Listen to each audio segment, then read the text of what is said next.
ये होड़ है राजनीतिक, ये होड़ है देश को बदलाने वाली, ये होड़ है जनता दनादन को ये समझना कि वो घास खाती है। हिमाचल हार रही है भाजपा, मोदी जी ने भी है माना। हिमाचल हार रही है भाजपा, मोदी जी ने भी यही माना है। यही बता रहा है डेरे के चक्कर लगाना और बागियों को धमकाना, सीधा द्योतक है। चुनाव में व्यस्त हैं प्रधानमंत्री, बागियों को धमकाने में व्यस्त हैं प्रधानमंत्री। कौन आएगा गिरती अर्थव्यवस्था बचाने? पूरा देश छोड़ मोदी जी लगे हैं स्थानीय बागियों को मनाने। मैं आपको संक्षेप में बताना चाहता हूं इस शीर्षक का संदर्भ।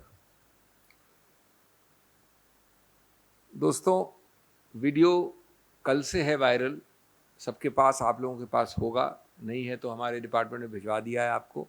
कोई लंबा चौड़ा नहीं है, एक आध मिनट का है, सोशल मीडिया प्लेटफॉर्म में सब जगह है, जो बड़ा स्पष्ट बताता है कि माननीय प्रधानमंत्री जी वीडियो पे बात कर रहे हैं, आवाज़ स्पष्ट है और बड़े स्पष्ट रूप से दबाव डाल रहे हैं और मानसिक रूप से भी दबाव डाल रहे हैं। इमोशनली, मानसिक, एक प्रकार से मानसिकता वाली ब्लैकमेलिंग चल रही है बीजेपी के बागी कृपाल परमार के साथ वार्तालाप में, कांगड़ा डिस्ट्रिक्ट के फतेहपुर के विषय में, कि आप वहाँ से स्वतंत्र कैंडिडेट न बनेंगे, नहीं बनिए, न बन सकते हैं। ये सब आप वीडियो में देख सकते हैं, ये सब आप अपने आप निर्णय कर सकते हैं कि कितना डेस्परेशन, कितनी घबराहट और बौखलाहट दिख रही है बीजेपी के शीर्षस्थ व्यक्ति में, जिस प्रकार का वार्तालाप उस वीडियो में है। अब इसके 5 बड़े महत्वपूर्ण पहलू हैं, परिणाम हैं, जिनको मैं मुख्य रूप से उसके लिए मैं आया हूं आपके समक्ष। पहला, हमारे मुखर और माननीय और वरिष्ठ प्रधानमंत्री की जो वरीयता की सूची है, प्रायोरिटी लिस्ट, वो दुर्भाग्यवश बहुत उल्टी सीधी है, विकृत है। उनकी प्रायोरिटी जो चीज़ें हैं वो विकृत एक सूची है। दूसरा पहलू, क्योंकि वो इसमें अपना समय बिता रहे हैं, इस चीज़ में लगे हुए हैं, माइक्रो मैनेज कर रहे हैं, एक व्यक्ति, एक एमएलए, एक कॉन्स्टिट्यूएंसी में, तो आप समझ सकते हैं देश का क्या हाल होगा। दूसरा पहलू कि सुशासन नहीं, लेकिन चुनावी प्रचार और चुनावी काम ही सिर्फ सबसे बड़ा प्यारा शब्द है इस सत्तारूढ़ पार्टी और सरकार के लिए, माननीय प्रधानमंत्री के लिए। तीसरा, बड़ा स्पष्ट है कि माननीय प्रधानमंत्री अपना वरिष्ठ स्थान और पद का दुरुपयोग कर रहे हैं और वो दुरुपयोग स्वतंत्र निष्पक्ष चुनाव के विषय में किया जा रहा है। हमारा मानना है कि ये निर्वाचन यानी इलेक्टोरल दुरुपयोग है, भ्रष्ट निर्वाचन की एक प्रक्रिया है। और मैं स्पष्ट करना चाहता हूं कि जो भी हमारे पास कानूनी अधिकार क्षेत्र हैं, चुनाव आयोग के समक्ष जाना और उसके अलावा अतिरिक्त जो भी हैं, उनका हम इन्वोक करेंगे, उनका हम उपयोग करेंगे। चौथा, इस वार्तालाप से बड़ा स्पष्ट है कि बीजेपी एक घबराई हुई, बौखलाई हुई, एक असुरक्षित सी पार्टी है जो जानती है कि हार उसके सामने लिखी है। पांचवा, हम इस देश के लिए छोड़ देते हैं ये निर्णय करना, ये न्याय संगत निर्णय करना कि क्या इतने ऊंचे पद जो कि प्रधानमंत्री जिस पे बैठे हैं, उनको इस स्तर पे जाना चाहिए, इस स्तर की बातें होनी चाहिए, इस स्तर की प्रक्रियाओं में पढ़ना भी चाहिए। और अंत में मैं ये कहना चाहूँगा कि देश के प्रधानमंत्री, और ये छठा बिंदु भी बहुत महत्वपूर्ण है, आप गौर फरमाएं कि देश के प्रधानमंत्री यदि चुनाव के दौरान भाजपा से निष्कासित एक बागी नेता को फोन करके चुनाव से हटने का पूरा प्रयत्न कर सकते हैं, जो कि इस वीडियो में बड़ा स्पष्ट है, तो आप समझिए कि चुनी हुई सरकारों को गिराने के लिए विधायकों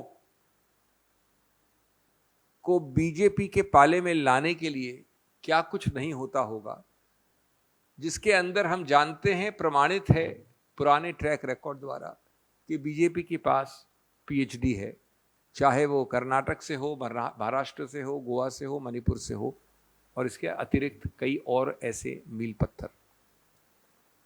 तो मैं ये कहना चाहूँगा विनम्रता से माननीय प्रधानमंत्री से कि आपको ध्यान देना चाहिए आर्थिक दुर्व्यवस्था पे, सुशासन की तरफ, न कि आप राधा स्वामी सत्संग जाएं ब्यास में। क्यों? क्योंकि चुनाव हिमाचल में पास में, पड़ोस में होने वाले हैं। ये सिर्फ आपकी पार्टी का, आपके सिस्टम का भय, घबराहट और बौखलाहट दर्शाता है। ये जाहिर है कि बीजेपी को धर्म और ऐसे डेरे और ये सब मुद्दे तब याद आते हैं जब वोटों की कमी पड़ रही होती है। अंत में मैं आपके समक्ष वो चीज़ें रखना चाहूँगा बहुत ही संक्षेप में, जो वास्तव में प्रधानमंत्री को, चीफ एग्जीक्यूटिव जो देश के हैं, उनको ध्यान आकर्षित होना चाहिए, उस पर ध्यान देना चाहिए। वरीयता की सूची में वो सबसे पहले आने चाहिए, न कि परमार साहब के साथ ऐसे वार्तालाप करें आप। उसमें से मुख्य है रिटेल इन्फ्लेशन, जो अंतिम कंज्यूमर के लिए महत्व रखता है, और सिर्फ एक महीने का आप उदाहरण है, कई महीनों के उदाहरण हैं। सितंबर 2022 में ये रिटेल यानी कंज्यूमर प्राइस इंडेक्स, जो अंतिम कंज्यूमर होता है, उसके विषय से 7.5% से थोड़ा सा कम बढ़ा है, यानी 7.4% बढ़ा है। इससे भी ज़्यादा घबराने वाली बात, इससे भी ज़्यादा एक खतरनाक बात, कि ये जो सीपीआई होता है कंज्यूमर के विषय में, ये ग्रामीण एरियाज में शहरों से भी ज़्यादा बढ़ा है, यानी ग्रामीण में इसका दुष्प्रभाव ज़्यादा हुआ है।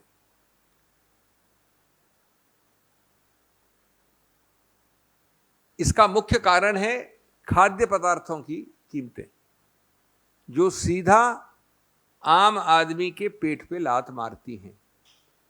खाद्य पदार्थ को अगर आप लें, सितंबर का जो मैंने आपको आंकड़ा दिया 7.5%, उसमें खाद्य पदार्थों का, वेजिटेबल्स का यानी सब्जियों का 18% है लगभग, मिर्च मसालों का 16.8 यानी करीब करीब 17%, सीरियल्स जो हैं उनका 11.5%।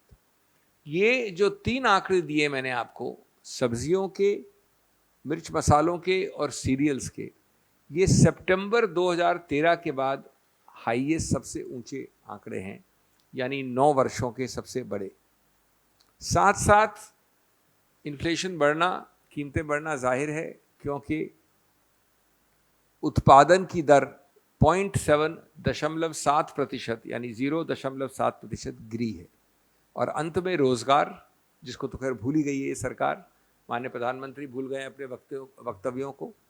Centre for monitoring Indian economy CMI दिखाता है कि 7.77 यानी 7.77 था अक्टूबर का आंकड़ा, और ग्रामीण बेरोजगारी 8.04 था अक्टूबर में।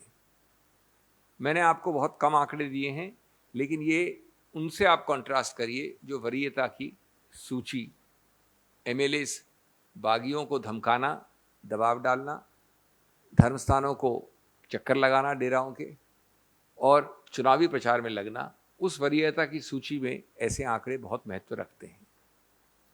Friends, the country is running on autopilot, and the chief pilot is taking rides to deras and only immersed in election campaigns. The video which we have all heard, which you have on your WhatsApps, these developments, the contents of that, the Prime Minister's voice clearly, the contents of that show the detours, the discrepancies, the disparities and the diversions of the Honorable Prime Minister from the real problems facing the country. Friends, I say it with great regret and with great respect, but very firmly. The nation is like Rome, which is burning with issues of inflation, unemployment, and so many others. And the Prime Minister, the Honorable Prime Minister, unfortunately, is behaving like Nero, playing the music of election jingles. The video is there for all of you to see. I leave it to you and through you for the nation to judge the distorted, the completely perverted, problematic priority list of this government of the Honorable Prime Minister. It is inverted, distorted, and a perverted priority list. I have 6 such facets to emphasize. This was the first. His priority list has to be unemployment and inflation and not meddling in an MLA election in this attempt at micromanagement. Second, his priority has to be good governance. But unfortunately, not good governance, but electioneering is the favorite job of the chief executive of the country. Third, very importantly, the Honorable Prime Minister is misusing his power, more importantly, the exalted position he holds as Prime Minister, for what I would say is a clear electoral malpractice, possibly even a corrupt electoral practice. This pressurizing of an MLA, Mr. Parmar, for the Himachal elections, not to contest, the emotional blackmail we hear on the tape, is something for which we will invoke all our remedies, including complaints to the Election Commission. Fourth, the BJP is losing ground in Himachal Pradesh and is going to be defeated. This is very clear from the desperation in such conversations, and they reflect the fear, the frustration, and the absolute insecurity of the central ruling dispensation and, what is worse, of its chief executive, the Honorable Prime Minister. Fifth, we leave it to the nation to judge whether the exalted office of the Prime Minister should at all be stooping to such levels to indulge in such election issues for an MLA election. And last, an analogy which I want to emphasize. If the BJP's chief executive, if the government's chief executive can go to such lengths for a particular MLA seat, you can imagine the validation given to the past track record of this government in toppling elected governments, in toppling non-BJP elected governments. We all know the PhD which this dispensation has through a series of Karnataks, Goas, Maharashtras, and Manipurs, along with many other milestones of a similar kind. Instead of doing good governance, instead of trying to ameliorate the devastating impact on an economy, the Honorable Prime Minister visits the Radha Swami Satsang at Beas merely because elections are around the corner in a neighboring state, Himachal. Desperation and fear is writ large in such actions. But we know for a long time that religion is remembered by the BJP only when votes are scanty. Let me end, friends, by giving you 3 or 4 very short, quick parameters, not inundating you with figures. That should be the real priority of the Honorable Prime Minister. That should be the real focus. Retail inflation at the consumer price level, which is where it affects the common man, is in September 7.41%. What is worse and more alarming, the rural consumer price index inflation is slightly higher than the urban one. And the principal reason is that food prices have skyrocketed. Food prices skyrocketing are a form of inflation which hit the common man in the solar plexus. They devastate his life, his economy, his household. Just note 3 figures of the food products inflation skyrocketing.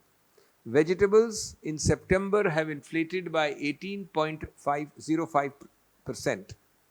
Vegetables 18.05%. Spices by 16.88% and cereals by 11.53%. This, by the way, friends, is the highest figures of these three items since September 2013, my apologies, which is 9 years ago. Inflation is bound to go through the roof when, on the other hand, manufacturing is contracting. It was contracted by 0.7% last month. Lastly, friends, a forgotten category, a forgotten constituency, a forgotten suffering. Berozgari unemployment rate in India stood at 7.77% in October, the highest ahead of September, ahead of earlier months. CMI figures show that rural unemployment in October is even higher at 8.04%. But none of this is a priority. The priority is what you see in that tape. मैंने छह पहलू रखे हैं आपके समक्ष, उसमें से एक पहलू ये है. देखिए, चुनाव चल रहा है, चुनाव में आदर्श संहिता है, चुनाव में नियम होते हैं, समतल ज़मीन होती है. अगर आज आप मानसिक या किसी और प्रकार का दुष्प्रभाव मेरे ऊपर डालते हैं कि तुम खड़े नहीं हो सकते, ये आपने सुना है टेप में, मैं शब्द दोहरा नहीं रहा हूँ. सीधा ये है कि आप किसी रूप में खड़े नहीं होना चाहिए, नहीं होंगे, नहीं होना है. ये बड़ा स्पष्ट है. और उन्होंने कहा कि मैं तो भगवान का संदेश मानता हूँ, ये शब्द आकाशवाणी है. तो इस प्रकार से अगर कुछ चीज़ होगी तो मैं समझता हूँ कि ये समतल जो ज़मीन, जिसके आधार पर जो मर्जी, जिसका मर्जी हो, जो स्वतंत्र रूप से जो चाहे कर सकता है, उसका उल्लंघन है. और दूसरा, आदर्श संहिता मैं हूँ, आप हो या प्रधानमंत्री हो, उनके सबके लिए लागू होता है. तो हम इसका जो भी कानूनी बनता है हम निश्चित रूप से याचिका करेंगे. क्या आप समझते हैं कि प्रधानमंत्री जब एक व्यक्ति जो गिड़गिड़ा के मांग रहा है, उससे बात करते हैं और उसको बिना सुने इस प्रकार से मानसिक उसके ऊपर दुष्प्रभाव डालते हैं, तो वो आमतौर की बात हुई क्या? आपने किस प्रधानमंत्री को सुना इस प्रकार से एमएलए इलेक्शन में बात करते हुए? और चुनाव संहिता के बाद एक प्रकार से ये उसको समझा देना, चेतावनी दे देना कि किसी कारण से आप खड़े नहीं होंगे और खड़े होंगे तो आप समझते हैं इसका दुष्प्रभाव. मैं नहीं समझता कि ये आमतौर की बात है. मैं समझता हूँ कि अब उनको अपने पेशे को बदल के भविष्यवाणी वाला पेशा ले लेना चाहिए. हमारे अंदर तो इतनी हिम्मत नहीं कि हम राजनीति से भविष्यवाणी में चले जाएं. और अंग्रेज़ी में कहावत है, one swallow does not make a summer. एक बार अगर आप जीत गए तो वो भविष्यवाणियाँ हर प्रदेश में अगर चलती होती तो मैं समझता हूँ कि पूरा चित्रण ही अलग होता. तो मैं बड़ी विनम्रता से कहूँगा कि ये भविष्यवाणियाँ छोड़ दीजिए जनादेश पे, ये भविष्यवाणियाँ छोड़ दीजिए उस जनता पे जो वोट देने वाली है, और अपने गिरेबान में झांक के अपने लोग जो इस्तीफ़ा दे रहे हैं उनका ध्यान दीजिए. Mr. J.P. Nadda's party, and he as the president of his party at the national level and his party at the state level, has been in power in the state for 5 years and in the center for 8+ years. Simply ask him that we are very glad to hear your statement, Mr. Nadda. Why have you not done it for the last 8 years and 5 years respectively? When he answers that question, then we will give you the answer. देखिए, चुनावी हथकंडे हम सब समझते हैं. चुनाव में जब वोटों की कमी होती है तो धर्म याद आता है. चुनाव में जब वोटों की कमी होती है तो ऐसे वायदे याद आते हैं जो 5 वर्ष से आप सत्तारूढ़ में हैं, आप सत्तारूढ़ पार्टी हैं, आप पद पे बैठे हैं, आपने कुछ भी नहीं किया. और आप उससे भी ज़्यादा देश के सेंट्रल लेवल पे 8 वर्ष से हैं. आप हमेशा चुनाव के बाद कभी कभी बोलते रहते हैं. और तीसरा पहलू कि आप समझते हैं कि यूसीसी प्रादेशिक स्तर पे चल सकता है. ये कभी किसी ने कानून के अनुसार किसी ने अपना माइंड अप्लाई किया कि आपके प्रदेश में यूसीसी है, साथ वाले प्रदेश में जाओगे तो यूसीसी नहीं होगा? तो मैं मतलब उत्तर प्रदेश से ट्रैवल करूंगा हिमाचल और हिमाचल से ट्रैवल करूंगा बंगाल, तो मेरा यूसीसी बदलता रहेगा. उसके अनुसार मैं शादी करूं, कुछ करूं. तो कभी आपने सुना है ये एक प्रदेश नहीं किया, ये कई बीजेपी प्रदेश होड़ में लगे हैं. ये होड़ है राजनीतिक, ये होड़ है देश को बदलाने वाली, ये होड़ है जनता दरादन को ये समझना कि वो घास खाती है, लेकिन वो घास नहीं खाती, वो आपसे कहीं ज़्यादा इंटेलिजेंट है. अधिकार क्षेत्र कानूनी मुद्दा होता है, वो तो कोर्ट कचहरी में निर्णित होगा. लेकिन आप ये बताइए कि अगर ये अधिकार क्षेत्र होता तो कितने यूसीसी होंगे और कितने नहीं होंगे? तीन पहलू आपने ध्यान नहीं दिया कभी बोलते हुए, आपने मतलब उन 4 प्रदेशों ने जिन्होंने अभी तक घोषणा की है, ये चौथा प्रदेश है शायद हिमाचल। नंबर 1 कि जो व्यक्ति शादी करता है, निर्वाह करता है, उसके जो डिवोर्स और रहने के जो रूल्स हैं वो बदलेंगे प्रदेश वाइज। नंबर 2, वो जिस प्रदेश में शादी करेगा उसके अनुसार वो निर्णित कर लेता है कि कौन सा कानून मुझे अप्लाई करेगा। नंबर 3, आप वही यूसीसी का कॉमन मॉडल नहीं होगा हर प्रदेश में। मिस्टर पुनिया के प्रदेश में मॉडल ए होगा, मेरे प्रदेश में मॉडल बी होगा, और अखिल भारतीय स्तर पे 8 साल से आप कुछ नहीं कर पाए। तो मैं सिर्फ ये बोल रहा हूं, मैं इसकी मेरिट्स की बात नहीं कर रहा हूं, मैं सिर्फ धूल झोंकने वाली बात कर रहा हूं कि दूसरा आदमी के आंख में जितनी धूल घुसा सको घुसाओ और फिर चुनाव के लिए वोट मांगने जाओ। एग्जैक्टली एक एक शब्द मेरा आप उसका वापस दोहरा दीजिए, मैं वापस नहीं कहना चाहता वो बात। चुनावी हथकंडा, दूसरों को मूर्ख समझना, और उनको शायद ये ध्यान नहीं हो, यद्यपि वो संबंधित हैं कानून से, कि एक वक्फ एक्ट होता है, वो अखिल भारतीय एक्ट है। उसके विषय में अभी हाल में ही बहुत बड़ा एक निर्णय हुआ है उच्चतम न्यायालय में, जहाँ मैं खुद पेश हुआ हूँ। उसके नियम होते हैं, उसके रूल्स होते हैं। सिर्फ ये कह देना कि मैं ये कर देंगे ये कर देंगे, उस एक्ट के अनुसार करना पड़ता है। और इसका क्या कनेक्शन है हिमाचल से, जबकि आपने 5 साल से वहाँ कुछ नहीं किया और अखिल भारतीय स्तर पे 8 साल से नहीं किया। वो अखिल भारतीय एक्ट है, वो ऑल इंडिया एक्ट है ऑलरेडी। हम बिल्कुल समर्थन करेंगे अगर एक सहमति और कंसेंसस बनाने की प्रक्रिया शुरू हो और उसके बाद बहुत हद तक वो सहमति अधिकतर दिखे। लेकिन आप इस प्रकार के धूल झोंकने वाले, बरगलाने वाले, मूर्ख बनाने वाले वक्तव्यों को इसका समर्थन चाहते हैं, तो मैं समझता हूँ हमारा उत्तरदायित्व बनता है कि हम इसको एक्सपोज करें। This is not for us to comment upon, this is for the MEA, which is the one which, because political parties in a domestic country have no jurisdiction about an international country. We cannot even approach them.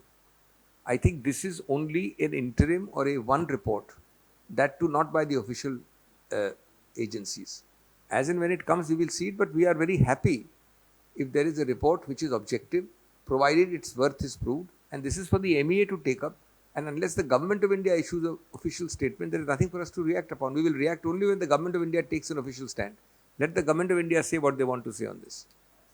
अब देखिए, ये तो आपको, मैं नहीं समझता कि collegium या नेशनल जुडिशियल कमीशन या सेंट्रल गवर्नमेंट जो नियुक्तियों का प्रक्रिया है उस पर कोई डिबेट आपत्तिजनक है, ये नहीं कह रहा हूँ मैं। जो मैं कह रहा हूँ मैं ये कह रहा हूँ कि ये आज मुद्दा एक नेशनल जुडिशियल कमीशन को प्रस्तावित करने के बाद और उसको असंवैधानिक करार करने के बाद ये मुद्दा बंद हो गया है। अभी पिछले 3 महीने से क्या चीज़ हो गई है जो बार बार माननीय कानून मंत्री ये कहते हैं। मैं ये समझ सकता हूँ कि जब ये राष्ट्रीय न्यायिक आयोग प्रस्तावित और पारित हुआ था तब ये डिबेट लाइव था। जब वो असंवैधानिक हो गया है, जब आप सरकार, मैं 3 पहलू आपके लिए बड़ी गौर से फरमाइए आप, जब आप सरकार उसके बाद अभी तक कोई नया कानून नहीं लाए हैं, जो इस देश का कानून है वो निर्णय है जो आया था कुछ वर्ष पहले, तो क्या फ़ायदा ये बार बार वाक्य और भाषण और वक्तव्य देने का? क्या इसका उद्देश्य क्या है? इसका उद्देश्य क्या ये है कि आप सर्वोपरि रूप से ये अधिकार क्षेत्र अपने पास, केंद्र सरकार के पास लाना चाहते हैं? क्या आपका जो ट्रैक रिकॉर्ड है विलंब करने का, नियुक्तियों को नहीं मानने का, 2 बार पारित हुई नियुक्तियां जो उच्चतम न्यायालय 2 बार पारित करता है उसको भी नहीं मानने का, उसको बदलना चाहते हैं जिससे कि अधिकार क्षेत्र सिर्फ आपका एकाकी हो? लेकिन ये सब डिबेट आज एक बार नहीं, माननीय रिजिजू जी ने कम से कम 4 बार कहा है पिछले कुछ हफ्तों में। ये मैं समझता हूँ संदेहजनक है, आपत्तिजनक है। इसका कोई न कोई बाहरी इरादा है और इसको वो खुद स्पष्ट करें कि जब वो कुछ कानून नहीं लाए हैं, कुछ चीज़ नहीं कहा है, तो ये बार बार वक्तव्य देने से क्या फ़ायदा?